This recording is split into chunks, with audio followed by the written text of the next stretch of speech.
75व्या अमृत महोत्सवी वाढदिवसाच्या शुभेच्छा देऊ इच्छितो. मोदीजींचं व्यक्तिमत्व हे खरंच तुलना करण्याजोगं नाही, इतकी त्यांच्या व्यक्तिमत्वाची उंची ही आपल्याला त्यांच्या देशाच्या सेवा काळात जाणवलेली आहे. गुजरातचे ते मुख्यमंत्री राहिले, आता देशाचे पंतप्रधान म्हणून ते काम करत असताना एका वर्षाला आपल्या सगळ्यांच्या 365 दिवस असतात, पण या प्रत्येक दिवसातला प्रत्येक क्षण देशाच्या कारणासाठी लावताना स्वतःचा कुठलाही स्वार्थ नाही अशा पद्धतीचं त्यांचं काम करणं, त्याला कर्मयोगी अशा पद्धतीचं विशेषण अनेक लोक लावतात आणि ते प्रत्यक्षरित्या तसं जीवन जगताना हे आपल्याला सर्वांना पाहायला मिळतंय. पण त्यांच्या कार्याला त्या शुभेच्छा देऊ, त्याचबरोबरीनं असं कार्य या देशासाठी आणखी खूप काळ त्यांनी करण्याची आवश्यकता आहे. त्यांनी या संदर्भामध्ये देशाची सेवा अविरतपणानं करत राहावी यासाठी परमेश्वरानं त्यांना उदंड आयुष्य द्यावं, शतायुषी करावं अशा आमच्या सर्वांच्या वतीनं त्यांना सदिच्छा. धन्यवाद सर्वांचं.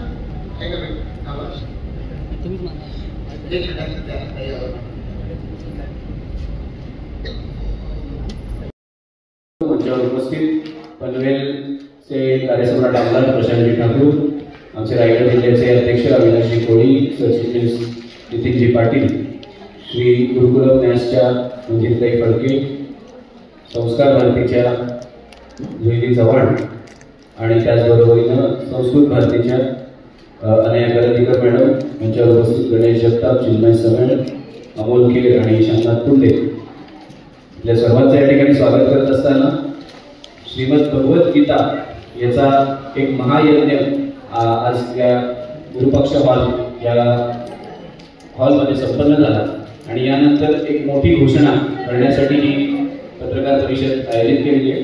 तत्पूर्वी संस्कृत भारतीच्या वतीनं त्यांच्या संस्थेविषयीची माहिती, त्याचबरोबरीनं त्यांचा जी आपण स्पर्धा घेणार आहोत श्रीमद भगवद्गीता पठण स्पर्धा, या स्पर्धेमध्ये त्यांचा जो रोल असणार आहे ते त्या काही मिनिटात संस्कृतमध्ये आपल्याशी संवाद साधणार आहे. कृष्ण पक्षस्य एकादशी तिथिः अद्य इंदिरा एकादशी अस्ति तथा सप्तदश सप्टेम्बर नाम मराठवाड़ा मुक्ति संग्राम दिनमपि अस्ति तथा विशेषतमं नाम अद्य अस्माकं प्रधानमंत्री महोदयस्य जन्मदिनम् अस्ति. महोदयाय जन्मदिनस्य अभीष्टचिन्तनं शुभाशयाः. मोदी महोदयस्य जन्मदिनस्य निमित्तेन एव श्री गुरुकुलम न्यासजनाः तथा अन्ये सर्वे संपूर्ण भगवद्गीता पठनं कृतवन्तः. सम्यक् बहु उत्तमरीत्या अस्माकं कृते एषः अतुलनीयः अनुभवः आसीत्. एतेन श्रवणेन किंचित् पुण्यं तु अस्माकं समीपे अपि सञ्चितम् इति सत्यम्. श्री गुरुकुलम न्यासस्य कृते शुभाशयः तथा अग्रे इतोपि बहवः पाठयज्ञाः भवन्तु इति प्रार्थना. अस्य कार्यक्रमस्य निमित्तेन अत्र सर्वे संस्कृतप्रेमिणः सम्मिलिताः एकत्रिताः अभवन्. अहं संस्कृतभारती कार्यकर्त्री, अतः संस्कृतभाषायाः विषये सर्वेषां जनानां स्नेहं दृष्ट्वा मनसि बहु आनन्दः जातः. संस्कृतभारत्याः भाषायाः प्रचारकार्ये एतादृशानां जनानां तथा बहु सहकार्यं भवति एव. अतः सर्वेषां कृते धन्यवादाः तथा सर्वेषां कृते पुनः शुभाशयाः. इदानीं किंचित् संस्कृत भारती विषये वयं जानीमः. 1981 मध्ये संस्कृत भारती या संस्थेची स्थापना झाली. त्याच्यानंतर संस्कृत भाषेचा प्रचार आणि प्रसार होण्यासाठी संस्कृत भारती ही वेगवेगळ्या आयामांच्या माध्यमातून काम करत आहे. त्यामध्ये बालकेंद्र वयवर्ष 5 ते 10 वयोगटातील सगळी लहान मुलं यांच्यासाठी पूर्ण 1 घंटात्मकम् एषः वर्गः भवति. तत्र शिक्षिका संस्कृतेन पाठयति, छात्राः अपि सम्यक् संस्कृतं शृण्वन्ति. बालकाः 5वी ते 8वीच्या विद्यार्थ्यांसाठी देववाणी नावाचा उपक्रम आहे. त्या ही छोटीशी लिखित स्वरूपाची परीक्षा असते, त्याच्यानंतर आपल्यासारख्या ज्येष्ठांना पत्राच्या द्वारे संस्कृतम असेल किंवा भगवद्गीतेच्या माध्यमातून संस्कृत व्याकरण आणि 5 परीक्षांचा हा कोर्स आहे। याच्यामध्ये 4थ्या आणि 5व्या परीक्षेच्या वेळेला छात्र साक्षात भगवद्गीता पठित्वा संस्कृतेन एव सर्वे अर्थम ज्ञातुं शक्नुवन्ति। अशा प्रकारे भाषा संभाषण भाषा आहे, ती व्यवहार भाषा आधी सुद्धा होती आणि आता पुन्हा एकदा व्यवहार भाषा व्हावी। म्हणजे जसं आपण एकमेकांशी बोलताना मराठीतून, हिंदी भाषेतून, आंग्ल भाषेतून बोलतो, तसा संस्कृत भाषेतून व्यवहार व्हावा अशी संस्कृत भारतीचं लक्ष आहे।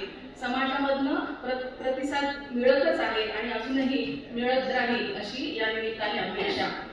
ही जी पठण स्पर्धा होणार आहे त्यामध्ये संस्कृत भारती आम्ही परीक्षक रूपेण इति अत्र वयं स्मः।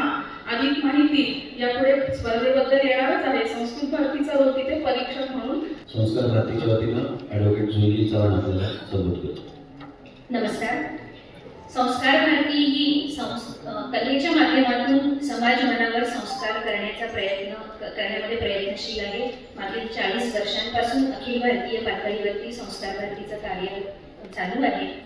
कोकण प्रांतामध्ये पालघर, रायगड, रत्नागिरी, सिंधुदुर्ग या जिल्ह्यांसह मुंबई, पनवेल पासून वसई विरारपर्यंत सर्व महानगरांमध्ये, उपनगरांमध्ये संस्कार भारतीचं अस्तित्व आहे। संस्कार भारती कार्यरत आहे।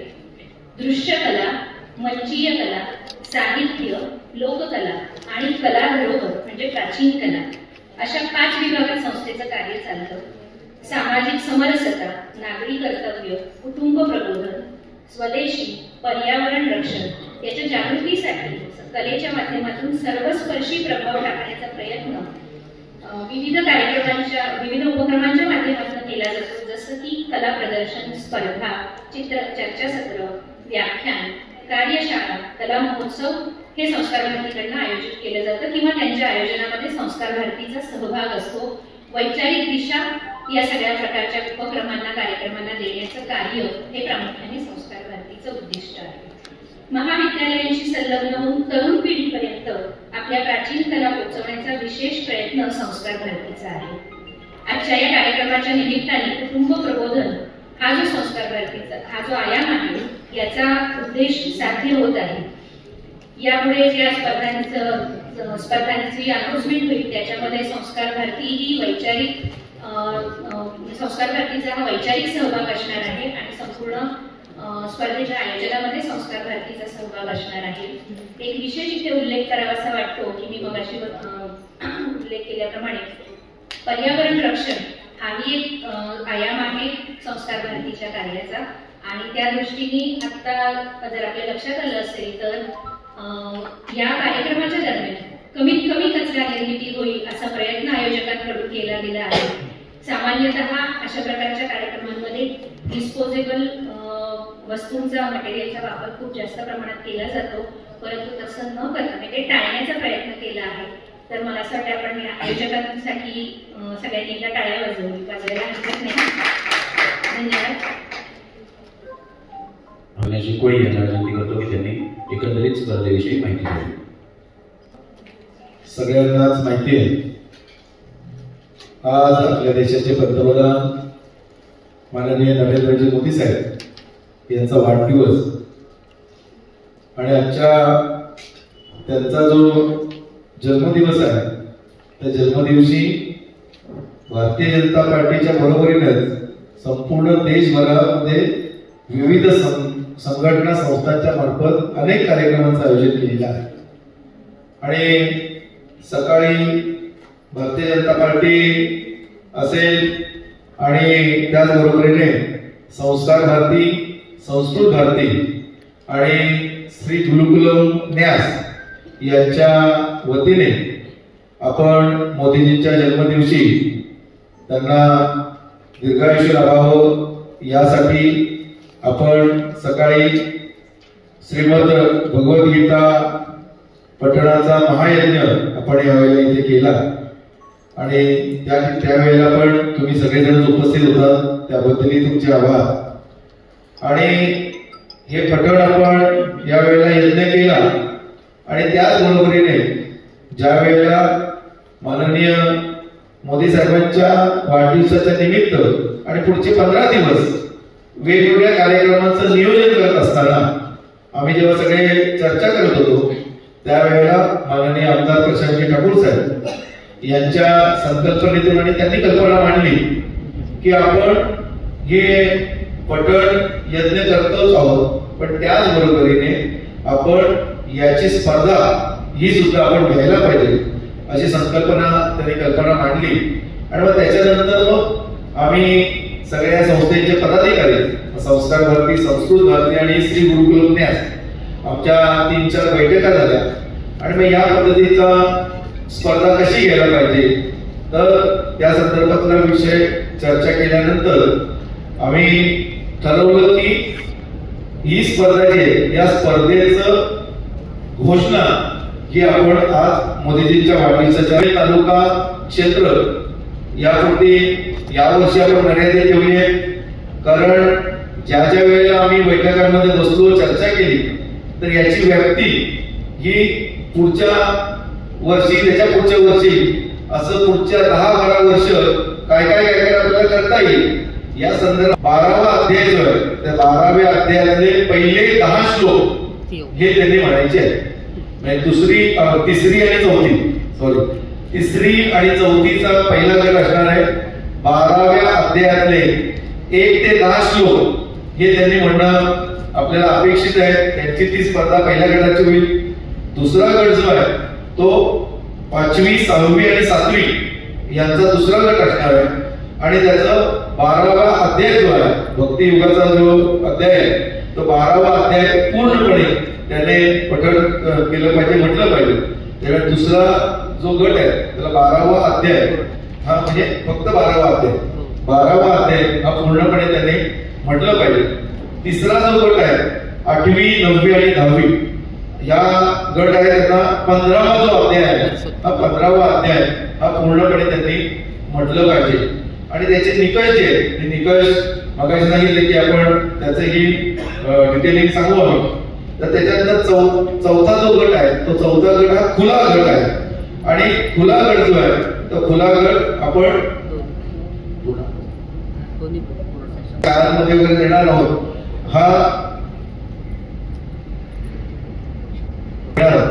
कारण ही स्पर्धा ही पनवेल तालुक्याची स्पर्धा आहे. त्याच्या आपण 2 फेऱ्या करणार आहोत. एक प्राथमिक फेरी आणि अंतिम फेरी. प्राथमिक फेरीमध्ये आपण 7 केंद्र आता सध्या म्हटलेली आहे. त्याच्यामध्ये पनवेल शहर, नवीन पनवेल, कळंबोली, खारघर, कामोटे, नेरा आणि कुलुबा असे आपण हे केंद्र केलेले आहेत. पण आजपासून 15 ऑक्टोबर पर्यंत जेवढी नोंदणी होईल त्याच्यानुसार ज्या केंद्रातून आपल्याला समजा जास्ती नोंदणी झाली तर आपण या 7 ते 8 केंद्र सुद्धा आपण करणार आहोत. त्याच्यामुळे आपण किती नोंदणी होती त्यानुसार केंद्रांची संख्या सुद्धा वाढवायची असेल तर ती आम्ही वाढवणार आहोत. त्याच्यामुळे जास्तीत जास्त विद्यार्थ्यांना आणि खुल्या गटामध्ये सुद्धा आपण त्यांना असं गुगल फॉर्म मध्ये म्हटले की तुम्हाला कुठला केंद्र हे जवळ पडणार आहे त्याचंही त्याच्यामध्ये तुम्ही नोंद करा. आणि मग त्यानुसार समजा एका ठिकाणावर खूप गर्दी झाली कारण शेवटी श्लोक म्हणायचे त्याला वेळ जाणार आहे. एवढ्या स्पर्धक जे आहेत एवढ्या स्पर्धकांचा वेळ असं करून किती स्पर्धक त्या दिवशी एका दिवशी होतील असा सगळा जो विषय आहे तो एकूण स्पर्धकांची नोंदणी किती होते त्याच्यावर आपण हे करणार आहोत. ती सुद्धा खुल्या गटाला आपण पहिला क्रमांक जे आहे 21,000 याचं बक्षीस आहे. द्वितीय 18,000, तृतीय 15,000. नंतर जो तिसरा गट आहे म्हणजे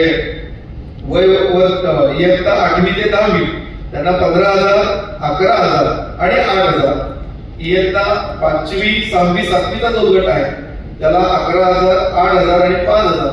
आणि तिसरी आणि चौथीचा जो गट आहे त्याला 5,000, 3,000 आणि 2,000 असे आपण बक्षीस रक्कम त्यांना देणार आहोत.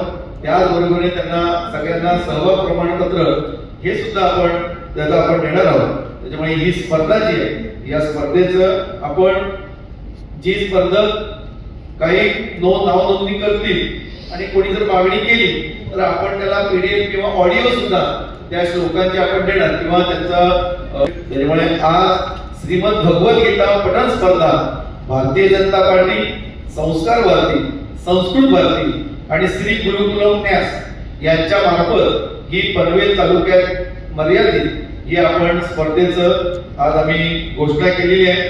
आजपासून 15 ऑक्टोबर पर्यंत ज्याला या स्पर्धेमध्ये भाग घ्यायचा आहे त्यांनी नाव नोंदवायचं आहे. सगळ्या ज्या पनवेल तालुक्यातल्या सगळ्या शाळा आहेत या सगळ्या शाळांमध्ये आम्ही संपर्क करणार आहोत, शाळांना सुद्धा सांगणार आहोत आणि शाळांच्या मार्फत सुद्धा या सगळ्या विद्यार्थ्यांपर्यंत ही माहिती जाईल. आम्ही सोशल मीडिया असतील, वेगळे बॅनर असतील, या सगळ्याच माध्यमातून आम्ही जास्तीत जास्त स्पर्धकांपर्यंत, मुलांपर्यंत आणि सगळ्या नागरिकांपर्यंत आम्ही पोहोचणार आहोत आणि या स्पर्धेला या तुम्ही सगळ्यांनी अधिकाधिक प्रसिद्धी द्यावी ही सगळ्यांना आता विनंती करतो आणि या ठिकाणी थांबतो.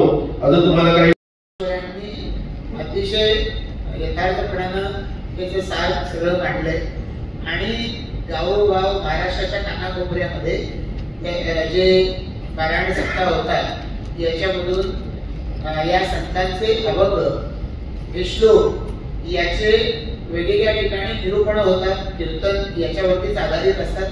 त्यामुळे पोचतोच आहे. पण मूळ संस्कृत भाषा जी या देशाचीच भाषा आहे, तर मूळ संस्कृत भाषा आपण पाहतोय की माननीय पंतप्रधान नरेंद्र मोदी यांनी या दृष्टिकोनातून या देशामधल्या त्या भाषांचं वैभव आहे हे जगापर्यंत पोहोचलं पाहिजे. इंग्रजी भाषा ज्याला जागतिक भाषा आपण म्हणतो, ही जागतिक भाषा बऱ्याच ठिकाणी बोलली जात नाही. स्पॅनिश भाषेपासून, चायनीज भाषेपासून अनेक ठिकाणी लोक त्यांच्या भाषेत बोलतात आणि म्हणून माननीय पंतप्रधानांनी प्रयत्न केले की स्थानीय भाषा, त्या स्थानीय भाषांमधून जटिल अशा पद्धतीच्या ज्ञानाचं शिक्षण म्हणजे इंजिनिअरिंग असेल, ते मेडिकल असेल, ते दिलं जावं या दृष्टिकोनातून प्रयत्न केले. तशी आता पाठ्यपुस्तकं, टेक्स्टबुक बनायला सुरुवात झाली. हे सगळं त्यांच्यापर्यंत पोहोचतंय. पण आम्ही जर्मन भाषा शिकायची, आम्ही फ्रेंच भाषा शिकायची, आम्ही चायनीज भाषा शिकायची आणि संस्कृत नाही शिकायची. आणि युरोप मधले देश मात्र संस्कृत भाषा शिकतात. याच्यावरती अध्ययन करणारी पीठं स्थापन झालेली आहेत त्या विद्यापीठांमध्ये. आणि आमचं ज्ञान आमच्या देशातलं परदेशात जाऊन आलं की मग त्याच्याविषयी आम्हाला त्याच्यात रस निर्माण होतो. म्हणजे योग आमच्या देशाचा जेव्हा जागतिक स्तरावर पोहोचला तेव्हा आमच्या देशामध्ये जास्त जागरूकता निर्माण झाली. याचं श्रेय माननीय पंतप्रधानांना जातात. जागतिक योग दिन त्यांनी 21 जून जाहीर केला आणि आता जगभरात साजरा होता. मराठी आणि अन्य सगळ्या राज्यामधल्या सगळ्या भाषा आपण पाहिलं. पाली भाषेवर सुद्धा आता एक परिसरातल्या 4-5 नाशिक पासूनच्या 4-5 जिल्ह्यांमध्ये ते गुरुकुलम न्यासच्या माध्यमातून चालतंय. असं का आपल्याकडे या पनवेल परिसरात गेलं पाहिजे. मगाशी त्याची सुरुवात केली की आता आपण जगाच्या नकाशावरती येणार आणि जगाच्या नकाशावरती आमच्या अस्तित्वाच्या खुणा त्या मिटल्या नाही पाहिजे यासाठी आपल्या सर आपण आता झालं की जगाच्या नकाशा